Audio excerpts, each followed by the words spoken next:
State centre నియోజకవర్గంలో ప్రతి మండలము, ప్రతి గ్రామము, ప్రతి మున్సిపాలిటీలోని నాయకుల యొక్క, కార్యకర్తల యొక్క బలాలు, బలహీనతలు కూడా నాకు తెలుసు.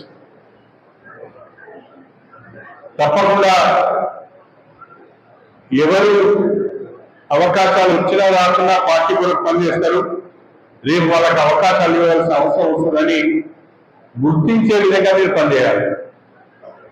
ఒకవేళ సర్పంచ్ ఎన్నికల్లో అవకాశం రాకపోతే అయినా కూడా పనిచేసిన వాళ్ళని గుర్తుపెట్టుకొని తర్వాత ఎన్నికలలో, తర్వాత నామినేటెడ్ పదవులలో వారికి అవకాశం కల్పించే బాధ్యత నాది అని చెప్పి నేను ఈ సందర్భంగా తెలియజేస్తున్నాను.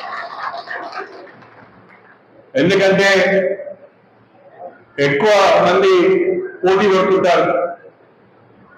పార్టీ పరంగా ఒకరికే అవకాశం వస్తుంది కాబట్టి అవకాశం వచ్చిన వాళ్ళని గెలిపించుకోవాల్సిన బాధ్యత అసలు సిసలైన కాంగ్రెస్ పార్టీ కార్యకర్త పైన ఉంటది అని చెప్పి నేను ఈ సందర్భంగా తెలియజేస్తున్నాను. కాంగ్రెస్ పార్టీ పేరు చెప్పుకుంటే చాలు ఏదో 4 పనులు చేసుకోవచ్చు అనే ఆలోచన మార్పండి.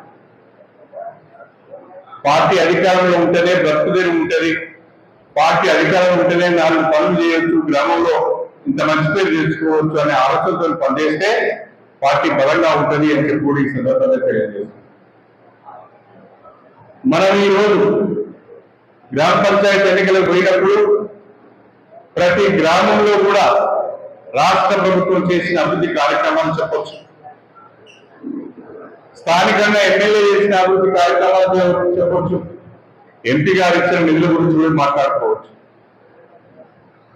మనం ఎక్కడ కూడా ఏ ఒక్క కాంగ్రెస్ పార్టీ కార్యకర్త కూడా తలవంచుకునే తప్పుడు పనులు మనం చేయలేదు. ఏ ఒక్క కాంగ్రెస్ పార్టీ కార్యకర్త కూడా ముఖం చాటేసుకునే తప్పుడు పని మన ప్రభుత్వం చేయలేదు. ఎక్కడికైనా డల్లా ఎగిరేసుకొని పోవచ్చు.